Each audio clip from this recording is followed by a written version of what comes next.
청와대는 17일 진단키트 5만 1000개를 아랍에미리트에 긴급 수출했다고 밝혔습니다. 최근 사태 이후 진단키트를 처음으로 외국에 수출한 것입니다. 청와대 측은 현재까지 정부 채널을 통해 진단키트 지원을 공식 요청한 국가는 17개국이라며 이 가운데 빨리 보낼 수 있는 나라인 UAE에 수출하게 된 것이라고 설명했습니다. 최근 상황으로 인해 한국인을 입국 금지한 국가가 무려 150개국이 되었습니다. 하지만 아랍에미리트는 초기부터 한국을 전적으로 믿는다면서 오히려 협력을 강화하겠다고 밝힌 바 있습니다.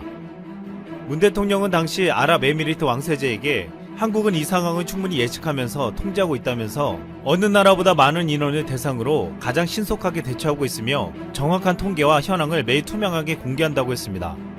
이에 모하메드 왕세자는 한국의 수준 높고 적극적인 조치와 뛰어난 역량을 깊이 신뢰한다고 답했습니다. 이에 한국이 가장 위험국으로 인식될 때도 신뢰해준 아랍에미리트에게 한국은 제일 먼저 진단키트를 보내주었습니다.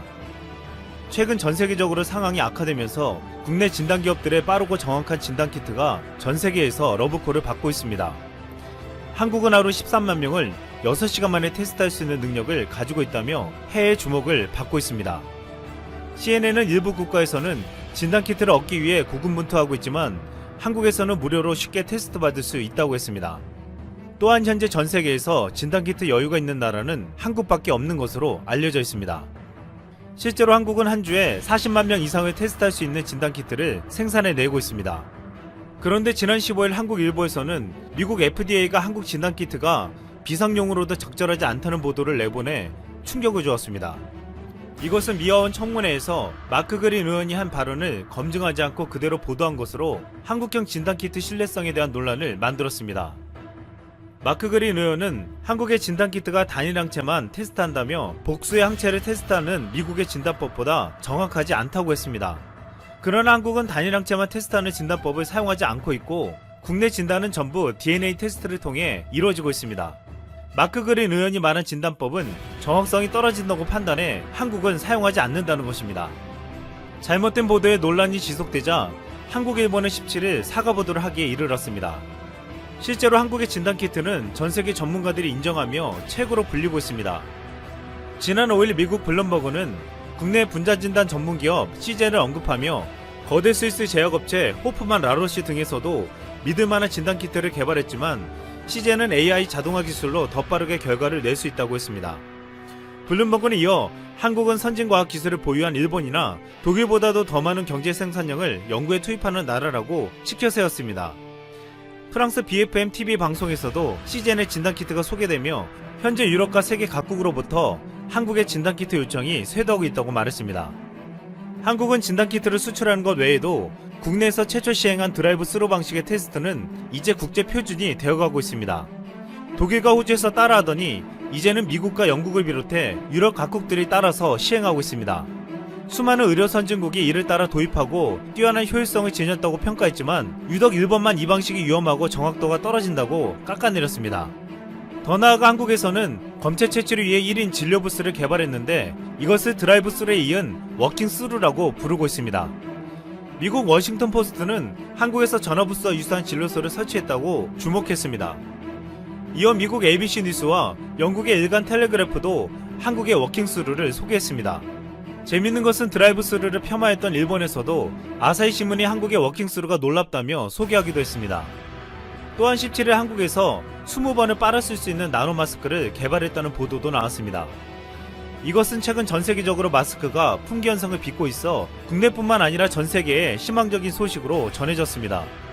김일두 카이스트 신소재공학과 교수는 나노섬유 기반의 마스크 개발에 성공했다고 알리며 이 마스크는 20회를 반복 세척 후에도 여과 효율이 94% 이상을 유지하며 4000일 굽힘 테스트 후에도 KF80 이상의 성능이 유지된다고 했습니다. 가격은 2,000원에 불과해 이 제품이 상용화된다면 마스크 대란을 해소하는데 크게 기여할 것으로 보이고 있습니다. 현재 유럽과 미국에서는 숫자가 크게 늘고 있지만 한국은 위기를 넘어 안정세에 접어들었다고 평가받고 있습니다. 그동안 전세계 150여 개국은 한국이 위험하다며 입국을 제한하고 막았지만 한국은 성공적으로 위기를 이겨낸 후 전세계에 이렇게 선포했습니다. 한국의 방역 모델은 전세계와 공유한다. 현재 미국은 본격적인 대선 레이스에 돌입했습니다.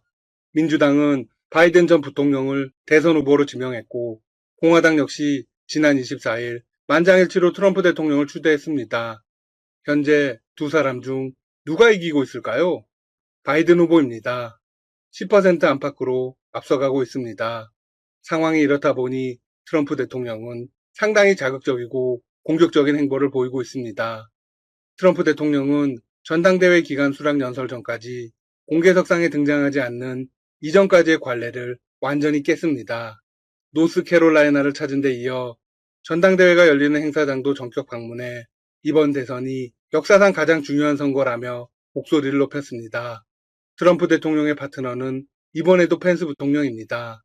펜스 부통령 역시 전당대회장을 별도로 찾아 지지를 호소했습니다. 참고로 바이든 후보의 파트너는 해리스입니다. 민주당은 상대당 전당대회 기간에도 선거 행보를 멈추지 않는 트럼프 대통령을 향해 맞대응에 나서기로 했습니다. 낸시 펠로시 하원 의장과 그레천 휘트머 미시간 주지사 등이 출연하는 영상을 매일 내보내 트럼프 대통령의 폭정을 비판할 계획으로 알려졌습니다. 한편 미국의 대선 구도와 맞물리면서 한국과 미국의 방위비 분담금 협상은 완전히 막혀버린 상황입니다. 방위비 협정의 공백 상태는 8개월째로 접어들고 있습니다. 트럼프 대통령은 13억 달러, 우리 돈 약 1조 5,431억 원을 한국에 요구하고 있습니다. 하지만 한국은 받아들이지 않았습니다. 결국 미국 측은 새 협상대표를 선임했습니다. 도나 웰턴 신임 협상대표는 첫 대화에서부터 존재감을 과시하고 나섰습니다. 요구의 기난은 어렵다는 입장을 나타낸 것입니다. 그는 한국 측 대표와의 대화에서 미국은 이미 최대한 유연성을 한국에 보였다라고 말했습니다. 도대체 무슨 유연성을 의미하는지 이해가 잘 안 됩니다. 이들이 말하는 유연성은 5배로 늘렸다가 1.5배로 줄인 걸 의미하는 걸까요? 처음부터 현실성 없는 액수를 불러놓고서 유연성을 보였다고 하면 곤란합니다. 거기다 1년 단기 계약입니다. 한국으로서는 도저히 수용할 수가 없는 계약 조건이죠. 이것이야말로 갑질이 아닐까요? 외교 소식통들은 도나 웰턴의 유연성 발언을 어떻게 해석했을까요? 미국의 총액 요구를 한국이 어떤 방식으로든 맞춰 나가야 한다는 의미로 분석했습니다. 그런데 한국은 그럴 마음이 전혀 없습니다. 정계에서는 한미 방위비 협상이 11월 3일 실시될 미국 대선 이후에야 타결될 수 있을 것이라는 이야기가 확산되고 있습니다. 미국의 주요 분석기관들은 한국이 시간을 끄는 지연 전술을 구사하고 있다고 평가했습니다. 또한 미국은 대선으로 인해 방위비 협상 타결에 대한 의지가 크게 줄어든 상태입니다. 따라서 대선 이전에 타결될 가능성은 지극히 낮습니다. 미국의 한 전문가는 이렇게 말했습니다. 한국이 방위비 협상에서 지연 전술을 쓴다는 얘기가 워싱턴에 널리 퍼져 있다. 한국이 시간을 끄는 건 결코 놀라운 일이 아니다. 한국이 이런 상황에서 시간을 끌지 않는다면 그게 더 놀라운 일이다. 또 다른 전문가는 한국이 지연을 할수록 더 손해를 볼 것이라고 말했습니다. 한국이 지연 전술을 구사하는 건 아닌 듯하다. 한국이 시간을 끌다가 트럼프 대통령이 재선에 성공하면 어떻게 될까? 한미 관계는 상당히 악화될 것이다. 거기다 트럼프 대통령이 재선에 성공하면 지금보다 더 높은 분담금을 제시할 수도 있다. 이에 대해 한국의 외교부는 어떤 입장일까요? 전혀 아니라고 밝혔습니다. 우리가 시간을 끈다는 인식은 사실과 다르다. 합리적이고 상식적이며 공평한 분담금 타결이 가능하다면 내일이라도 합의할 수 있다. 이게 우리 정부의 입장이다. 자, 그러면 한국이 앞으로 접하게 될 시나리오는 어떤 게 있을까요? 첫 번째는 바이든 후보가 당선되는 겁니다. 바이든 후보는 트럼프 대통령과 정반대의 동맹관을 가지고 있습니다. 그가 당선되면 전통적이고 안정적인 한미 관계가 복원될 수 있죠. 이는 미국 현지의 모든 전문가들이 인정하고 있는 내용입니다. 바이든 행정부에서는 대체적으로 한국이 제시한 인상 수준에서 합의가 이루어질 가능성이 크다. 바이든 후보가 대선에서 승리하는 경우 방위비 분담금 협상은 매우 빨리 타결될 것으로 분석되고 있습니다. 트럼프 행정부가 제시한 1년이 아닌 단연 계약 형태로 대통령 취임 100일 이내에 합의가 될 것이라는 추측도 나옵니다. 바이든 후보는 수락 연설에서 동맹국들과 함께하는 대통령이 되겠다라고 공식 선언했습니다. 워싱턴 정계에서 한국이 의도적으로 협상을 지연시킨다는 이야기가 흘러나오는 이유도 여기에 있습니다. 한국이 은근히 바이든의 당선을 기대하고 기다린다는 것이죠. 두 번째로 트럼프가 당선되면 어떤 일이 일어날까요? 앞서 말씀드렸듯이 트럼프 대통령과 바이든 후보의 외교 안보 정책은 완벽히 반대입니다. 트럼프 대통령은 동맹에 큰 의미를 두지 않습니다. 오히려 미국 우선주의를 내세우며 전통적 동맹 국가들을 압박하고 있죠. 현재 마음이 온통 대선에 가 있습니다. 사실상 한미 방위비 분담금 협상에 신경 쓸 여력이 없죠. 어떻게든 협상을 마무리하려고 대표도 교체했지만 전혀 진척은 없습니다. 많은 미국의 전문가들은 트럼프 대통령이 재선에 성공할 경우 한국 등을 포함한 동맹국에게 방위비 압력을 더 높일 것이라고 전망했습니다. 지금 요구한 액수보다 더 올릴 가능성이 있고 주한미군 감축카드를 본격적으로 꺼내들 가능성도 충분하다고 입을 모읍니다. 하지만 꼭 그렇게 된다는 건 아닙니다. 반대의 분석을 내놓는 전문가들도 상당하기 때문입니다. 트럼프 대통령의 방위비 인상 압력은 어리석은 집착이다. 트럼프 행정부가 주한미군 감축 등 한미 관계의 균열을 낳을 수 있는 최대 압박을 한국에 가할 것이라고 보지 않는다. 방위비를 지나치게 압박하고 미군 철수를 꺼내드는 이유 중 상당 부분은 대선에 있습니다. 당선의 카드로 사용되고 있다는 것이죠. 따라서 실제로 당선이 되면 다른 방향으로 흘러갈 가능성이 있습니다. 또 하나의 가능성은 한국의 미국 경제에 대한 투자 등 다른 해법을 제시하는 겁니다. 이 역시도 미국에서 흘러나오는 이야기입니다.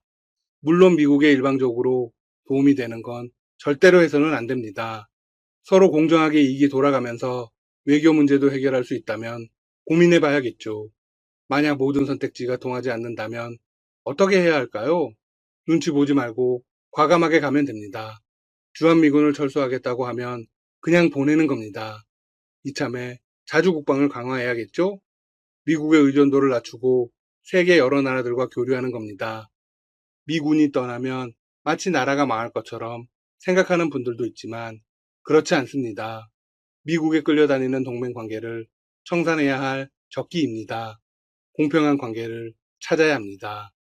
한편 트럼프 대통령의 가족들 사이에서도 암투가 상당한 것으로 전해지고 있습니다.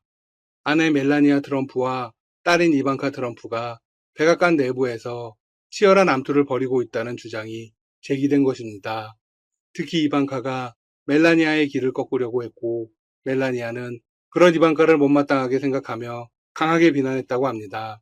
멜라니아는 이방카와 그의 측근들을 뱀이라며 깎아내렸습니다. 트럼프 대통령이 처음으로 의회 연설을 할 때에는 자리 배정을 두고 두 사람이 다툼을 벌였던 일화도 소개되었습니다. 이런 집안을 뭐라고 부르던가요? 지금까지 닥터시사TV였습니다. 여러분 시청해주셔서 감사합니다.